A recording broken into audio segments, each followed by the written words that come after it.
Ya, kronologisnya ini Pak Lurah, ini Pak Ketua Panitia. Kita Boleh tujuan. disebutin namanya dulu, Pak? Ya, nama saya Pak Ustadz Juwarna, ini Pak Lurah, Pak Cecep Supriyadi, ini Pak Ustadz Sutisna. Beliau Ketua Panitia, ini Pak Lurah selaku Lurah Cisewu, dan saya sebagai penghubung antara Ustadz Solmed dengan masyarakat Cisewu. Ya. Itu Cisewu pun begitu pun sama, saya penghubung antara Cisewu dengan Ustadz Solmed. Kronologisnya kemarin juga sudah saya sampaikan bahwa beliau itu tidak bisa datang dikarenakan ada jalan longsor, ada jalan putus, betul ya Pak Lurah? Ya. Kemudian dari situ tanpa konfirmasi beliau balik kanan, dan konfirmasinya beliau ternyata sudah masuk tol. Beliau sudah masuk balik kanan tapi ke Jakarta. Itu kan. Makanya dari situ kami dengan Pak Lurah, dengan Pak Ketua, apa yang harus kita lakukan, ya di situ saya juga bingung dan bimbang gitu ya. Akhirnya kami pun memutuskan bahwa yuk kita, waktu itu saya langsung di Polsek ya, langsung diamankan. Dan yang menjemput juga ini ada Pak Ustadz Sutisna, beliau yang kembali 2 kali menjemput. Awal mulanya dia menjemput dari jam 4 sore.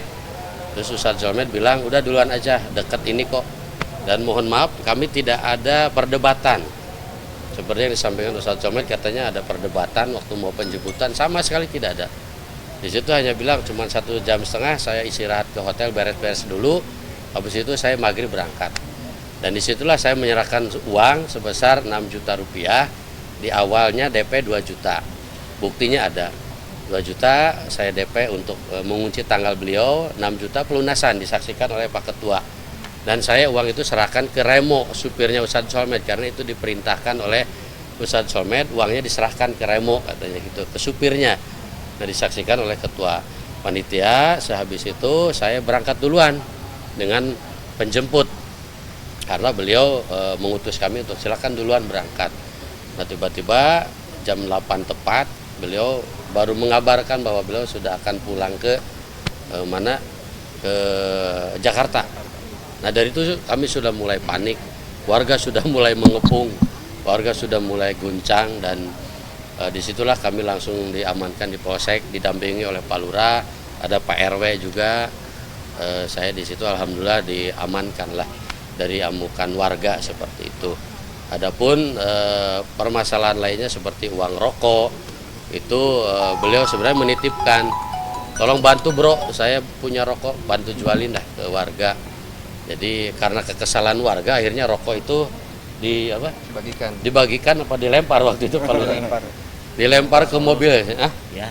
dilempar ke mobil, diacak, diacak-acak, diawud-awud lah. Rokok siapa itu? Rokok Ustadz Solmed yang mereknya itu Sin. Oh ya, punten. Punten. Ya, jadi artinya seperti itu kronologisnya. Yang jelas kami tidak ada tuntutan hukum sebenarnya dari awal. Tapi ketika hari H, kenapa beliau nggak menjawab? Tapi ketika setelah 2 hari, beliau baru koar-koar. Kenapa nggak waktu H saya lagi ditahan? Saya konfirmasi, Ustadz tolong saya lagi ditahan. Beliau apa menjawabnya? Itu beliau malah menjawab, uang rokok bro, tolong transferin sebesar 3.700.000. Uang saya lagi terancam kok minta uang rokok gitu, bagaimana? Saya hanya butuh rekaman, mohon maaf saya tidak bisa ke Cisewu dikarenakan bla bla bla. Masyarakat sudah cukup ya Pak Lurah, seperti itu ya. Betul. Seperti itu, mereka hanya minta klarifikasi aja.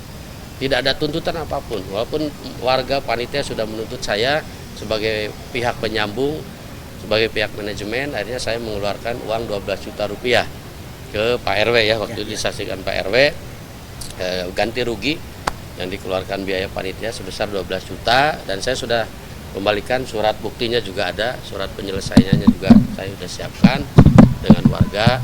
Tapi beliau masih tetap ada tuntutan, saya harus minta maaf. Saya bilang dari awal saya sudah minta maaf ke YouTube, ke media apapun, ke radio saya sudah minta maaf. Itu artinya ketidakhadiran itu bukan hal yang direncanakan atau disengaja. Mungkin itu ada tambahan Pak Lurah mungkin. Nanti dari Pak Lurah sendiri seperti apa? Gini ya, pada waktu itu kebetulan menyaksikan kehadiran atau kegiatan yang memang ada undangan dari panitia untuk mengikuti kegiatan tabligh gitu, tabligh akbar yang diselenggarakan oleh panitia. Saya langsung datang ke lokasi habis Isya, dan di sana ketemu sama Pak Ustadz Suwarna. setelah bincang-bincang ditanyain, sudah di mana Pak Ustadz Solmed? Masih di perjalanan katanya gitu. Tiba-tiba ada sambungan telepon ya Ya. dari Pak Ustadz Solmed ke Pak Ustadz Suwarna. Langsung ngobrol. Pas saya keluar, Pak Ustadz Suwarna bilang ini ngobrol sama Pak Kades Cisewu gitu. Nah, kebetulan pas saya keluar ada teman saya namanya Pak Agus. Nah, diterimalah sama Pak Agus. Bahkan sama Pak Agus diceritakan seperti ini. Pak Kiai udah aja tunggu di sana di lokasi gitu. Nanti panitia akan menjemput. Dan pada waktu itu juga langsung berangkat Pak Ustadz Sisna. Ya. Langsung berangkat menjemput sama Pak Iwan Fajar sebagai drivernya. Dan setelahnya dijemput sampai lokasi Talegong itu sudah tidak ada ya. Sudah tidak ada. Nah ini langsung Pak Ustadz Sisna langsung pernyataan gimana Iya. pakai Memang menjemputnya itu. Waktu itu Ustadz Suwarna ngasih nomor HP Ustadz Solmed ya. Saya bilang, Assalamualaikum Pak Kiai, saya lagi menjemput ke sana. Pak Kiai di mana? Saya bilang gitu. Itu jam 20 lewat 7 menit kalau nggak salah. Pak Kiai tunggu sebentar, jamaah sudah banyak, saya bilang gitu.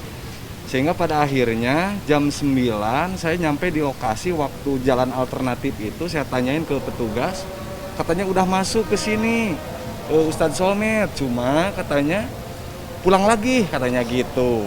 Pulang lagi katanya gitu. Yang saya heran kenapa nggak nunggu dulu saya yang menjemput, saya bilang.